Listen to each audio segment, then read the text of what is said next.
Olá, queridos alunos. Com muito prazer que eu volto aos nossos chats de segunda-feira. Eu tô com muitas perguntas da Cíntia. Queria parabenizar a Rita Orsini, que finalmente conseguiu resolver o problema dela aí no curso IAD. Finalmente as notas dela vão para ela. Um grande beijo para minha amiga Rita Orsini. Bom, vou começar pela Cíntia, que fez várias perguntas. A número 1. Freud descobriu que há algo no psiquismo além do orgânico, vírgula. Pelo que vimos na aula, pressupõe-se que o ser humano apresenta sintomatologia além do físico. Então, como explicar doenças que são causadas pela psique? Cíntia, você deve ter assistido aí no ambiente do curso o filme Freud Além da Alma, cuja primeira cena é uma aula dada pelo Dr. Jean-Marie Charcot, o grande psiquiatra o grande psiquiatra francês que aplicava hipnose na Salpêtrière. Nessa cena, você tem uma senhora presumivelmente paralítica numa cadeira de rodas e um senhor balançando as mãos e as pernas como se tivesse Parkinson. O Charcot hipnotiza os dois e troca os sintomas. A senhora levanta da cadeira, começa a tremer e o senhor que tremia fica paralítico. Isso levanta no Freud o pressuposto de que você não pode trocar doenças verdadeiras. Por exemplo, se você tiver uma pessoa com diabetes alto e a outra com colesterol, você pode hipnotizá-la e você não vai transferir o diabetes para uma ou o colesterol para outra. Por quê? Porque é uma doença que já está instalada no organismo. Essas outras doenças que não estão instaladas no organismo, Freud e Charcot deram o nome de histeria. Ou seja, a pessoa tem sintomas, mas não tem doença. Psicossomática já é uma outra coisa. É quando uma doença física se instala a partir de um problema psíquico. Vamos supor. Suponha que você está numa situação de vida em que você tem muito medo. Medo, vocês me desculpam, mas a gripe ainda me deixou esse resquício. Você sinta um medo, um pânico acima do normal. O seu organismo, ele vai secretar hormônios, né? Então ele vai secretar adrenalina. Se houver uma secreção maior de adrenalina que o corpo possa responder, você já está gerando um problema orgânico. Então iniciou-se com o medo, né? E depois passa para o organismo, instala-se, somatiza, uma soma do psique com o físico. A partir daí você tem que fazer duas coisas. Mandar a pessoa para o médico, que vai tratar a parte física, e tratá-la na terapia para ver se aquela origem psíquica, aquele medo, consegue se saber do que é e consegue ser eliminado, tá? Então, assim, histeria não precisa de remédio, porque é o sintoma, não há doença. Psicossomática, a doença física e a psíquica. É preciso ir no médico e tratar com psicanálise. Espero que você tenha entendido. A segunda pergunta da Cíntia é o seguinte. Alguns questionamentos me vieram à mente no decorrer do filme. O que é ver normalmente? Faz ela pergunta. Enxergamos as coisas diferentes dependendo da emoção em que você se encontra no momento? Concluo que somos todos cegos de um olho e que a máxima coloque-se no lugar do outro deveria mudar para coloque-se nos olhos dos outros. Na verdade é assim, Cíntia. Não só o estado de espírito, o estado emocional, como os pensamentos nas pessoas são diferentes. Não só assistir um filme, mas você veja bem. Quando eu recomendo o livro Noções Básicas de Psicanálise, do Charles Brenner, cada ano que eu leio esse livro, eu vejo uma coisa diferente. Eu sou a mesma pessoa com os mesmos olhos. Nós vivemos momentos diferentes e vamos agregando conhecimentos diferentes. Claro está que se você está com raiva e você assiste um filme, você se identifica com um personagem que consegue pôr a raiva para fora, você vai adorar o filme. Se você está apaixonada e no fim a mocinha é abandonada pelo galã, você fica com raiva. Se você foi traída e está assistindo um filme que o cara trai a esposa, você quer matar o cara. Não é? Então, assim, claro que as tuas emoções, elas vão interferir na questão. Por isso é que todos nós, analistas, precisamos fazer terapia para separarmos o que é nosso daquilo que não é nosso. Isso é fundamental.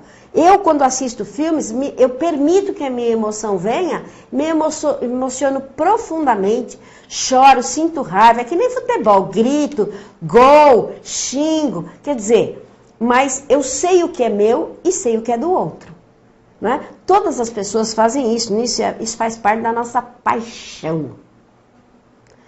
Cintia, adoro, você pergunta demais, vamos lá. Nas videoaulas e nas leituras, não, vamos lá, a regressão, agora você pergunta de regressão. Portanto, antes de aplicar a regressão com os pacientes, o diagnóstico deve ser preciso. Primeiro de tudo, você tem que ter formação em psicanálise ou em psicologia para depois ter formação em regressão e hipnose. Porque se você tiver formação em regressão e hipnose e não tiver formação em psicanálise ou psicologia, você não vai saber o que fazer com aquilo.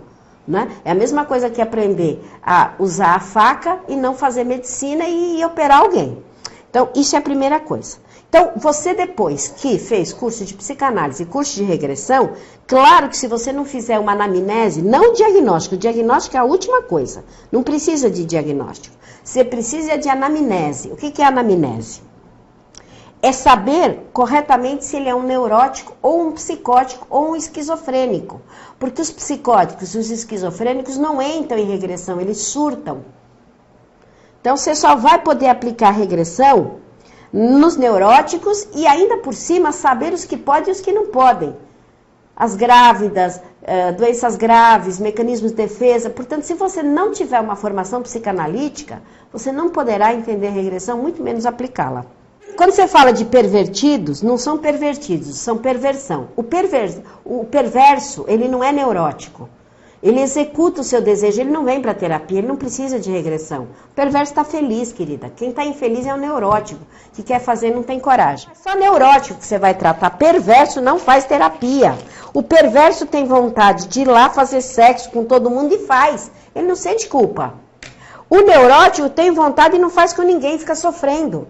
Ele vai fazer terapia. Então você não se preocupe com os perversos, porque eles não vão fazer análise. A técnica da regressão pode ser aplicada junto a aspectos holísticos. Eu vi que a cromoterapia pode ser introduzida. Nas outras terapias holísticas podem ser... Bom, primeiro você tem que saber o que é terapia holística. No curso de regressão eu explico perfeitamente o que é holos e o que é a teoria da quaternalidade. Sem isso, você não consegue entender o que é uma coisa holística e o que é uma coisa esotérica. Tudo isso precisa da etimologia das palavras.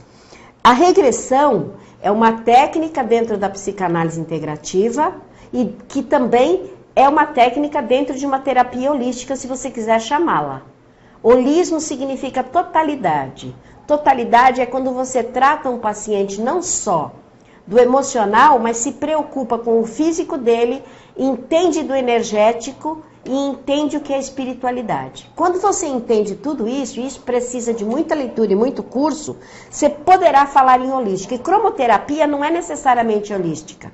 Quando você lê o livro Luz, a Medicina do Futuro, do Dr. Jacob Lieberman, você vai entender que a cromoterapia ela é médica, principalmente nos Estados Unidos.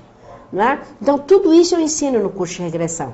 Não é? São nomes que são usados aqui, mas que tem que ser, a etimologia deles tem que ser muitíssimo bem destrinchada, para que você não seja mais um terapeuta de regressão que aplica a regressão e larga o cara aí sem depois atender. É uma técnica.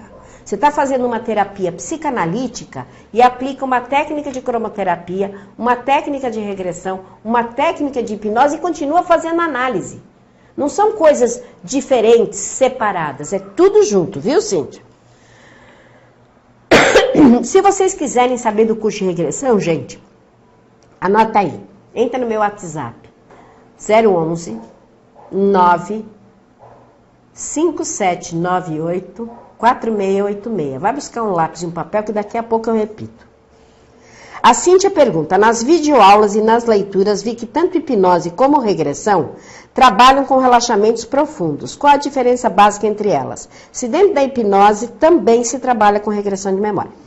Hipnose é alteração de consciência medida por Hertz, medida por eletroencefalograma. Então, é alteração da consciência. Hipnose. Tem nada a ver com regressão. Regressão é lembrar-se do passado. Eu posso entrar em hipnose e não me lembrar do passado. Posso entrar em regressão e não estar em hipnose. Então, hipnose é uma coisa, regressão é outra. Podemos usar a hipnose em regressão? Podemos, mas não precisamos. Então, são duas coisas distintas.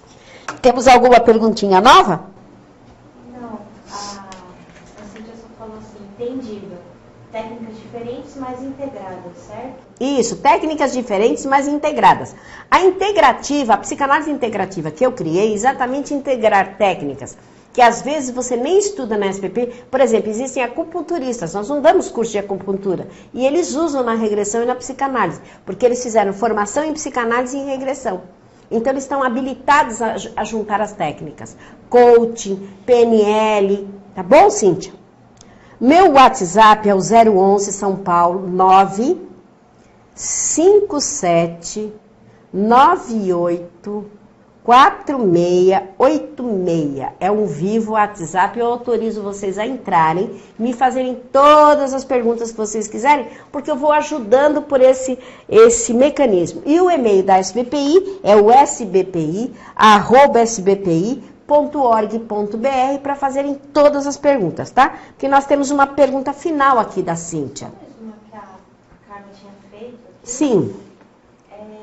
A Carla fez uma pergunta que nós vamos respondê-la. Fátima, boa tarde. Fala um pouco sobre estágio e supervisão de estágio. Dicas, conselhos. Ainda não consegui um, mas estou ansiosa para começar. A Carla é a Carla de Brasília. Ela quer saber sobre estágios e supervisão.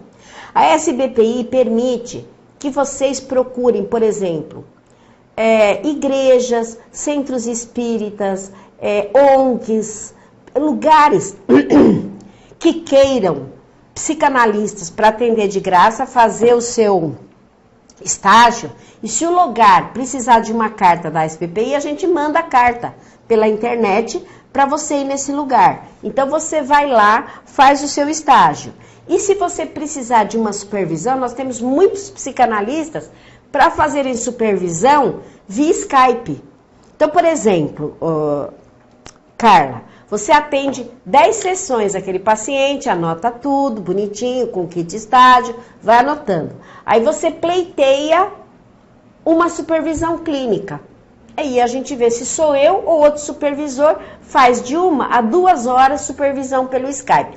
Aliás, nós estamos preferindo que vocês instalem o Zoom, que é melhor que o Skype, viu, gente? Dá maior nitidez, tá bom, Carla? E você tem o meu WhatsApp. Eu vi todas as tuas mensagens, Carla, só que eu fiquei 1 mês gripada, sem atender, por isso que eu não consegui responder nada, tá? Eu peguei essa gripe moderna, essa gripe da internet. É isso, Carla, entendeu? Legal. Então, vamos à última pergunta da Cíntia. Qual a diferença básica entre terapeutas holísticos e psicanalistas? Como é a diferença na atuação de ambos? Na verdade, é assim. Os terapeutas holísticos que não têm formação psicanalítica e os psicanalistas que não têm formação holística, a atuação, eu diria, os terapeutas holísticos de uma forma holística e os psicanalistas de uma forma psicanalítica. Agora, quando você é um psicanalista integrativo, você já atua de uma forma holística, tá? Só que isso eu não posso ensinar no curso de psicanálise. Eu tenho que ensinar isso no curso de regressão e de hipnose, tá? Porque senão confunde muito a cabeça das pessoas. É muita matéria para um curso só, entendeu, Cíntia? Então, para isso, vocês têm um curso de regressão também na internet. E pode entrar no meu WhatsApp, no 011 95798 4686. Inclusive, Cíntia, você mora fora de São Paulo? Vê se você pode me responder, porque se você morar em São Paulo, você pode até vir aqui. Para a Carla é um pouco mais difícil, que ela mora em Brasília. Eu não sei se a Daiane também mora em São Paulo. Às vezes vocês moram perto, né? E conseguem vir aqui conversar comigo. Eu dou todas essas explicações para vocês. Eu dou aulas aqui, tenho muito prazer em receber vocês. De sábado, quarto sábado de manhã, eu dou aula de graça de psicanálise. Ilha Bela. Ilha Bela, que delícia, você é privilegiada, minha amiga. Mas qualquer dia, se você quiser vir no quarto sábado, assistir uma aula de graça de manhã, das 9h ao meio-dia, você me manda pelo sbpi@sbpi ou entra no meu WhatsApp, 957984686, você vem, você também, Daiane, e vocês assistem uma aula de graça e tiram todas as dúvidas, porque a SBPI, ela tem esse respeito pelo aluno online, o aluno EAD, ele pode vir na sede. E queria passar uma mensagem para vocês, que a gente mudou o congresso de maio para o final de junho, porque nós estamos mudando aqui dessa sede, aqui da Gabriel Pisa, para uma rua, umas 4 quadras para frente, bem maior. Então, por causa dessa mudança, precisei fazer o congresso só em junho, inclusive para dar tempo de vocês virem. É o primeiro congresso brasileiro de regressão e hipnose. Será no último final de semana de junho. Eu mudei por causa disso, tá bom, gente? Mais alguma pergunta que está na hora de encerrar o nosso chat? Só a Carla falou que ela está cheia de outras dúvidas. Ô, Carla, manda tudo no meu WhatsApp, porque eu já tô boa, já consigo responder. Ou se você quiser mandar para o próximo chat, pelo sbpi@sbpi.org.br, as meninas colocam aqui o papel, ó. Elas colocam o papel com todas as perguntas e eu respondo. Não tem problema. Feliz Páscoa. Não come muito ovo de Páscoa, muito chocolate, porque vocês vão ficar com espinha, tá? Mas muito bacalhau, se vocês gostarem. Tá certo? Uma feliz Páscoa, com muito amor e carinho, com Jesus no lar de vocês e um bom final de semana.